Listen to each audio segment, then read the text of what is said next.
এ দেখ মুসলমান যেতেছে। ওই তুই কি ধরনের কথা কইতাছস? জানাস না আমাদের টুপি আছে? টুপি আছে তাতে কি হইছে? ওটা তুই বুঝবি না, তুই চুপ থাক।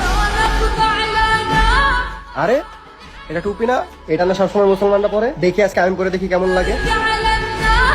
ভাই আসসালামু আলাইকুম। ওয়ালাইকুম আসসালাম। বুঝলাম না, আমার সালাম দিল। সালাম আলাইকুম ছোট ভাই, কেমন আছো? ওয়ালাইকুম আসসালাম ভাই, এই তো ভালো আছি। আচ্ছা থাকো। বুঝলাম না, হেও আজকে আমার সালাম দিল। ছোট ভাই আসসালামু আলাইকুম। ওয়ালাইকুম আসসালাম ভাই। ভালো আছো? এই তো ভাই ভালো আছি। ঠিক আছে থাকো। হ্যাঁ বুঝলাম না, আজকে মসজিদে ইমাম সাহেব আমাকে সালাম দিল। আচ্ছা তুই থাক, আমি একটু আসতেছি।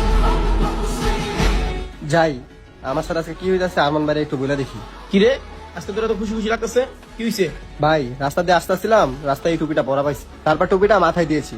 এখন আমাকে যেই দেখে সেই আমাকে সালাম দেয়। আজকে মসজিদে ইমাম সাহেব আমাকে সালাম দিছে। ভাই আজকে কি হইতাছে আমার সাথে এইগুলা? আরে তুই বুঝছ নাই, এগুলো সব টুপির পাওয়ার। আরে ভাই আপনি এগুলা কি করেন? আরে মানুষের লাখ লাখ টাকা থাকতেও মানুষ সম্মান পায় না, আর তুই 100 টাকা টুপি মাথায় দিছস, এতে কত সম্মান পাইতেছস, বুঝছ না কিছু? ঠিক কইছেন ভাই।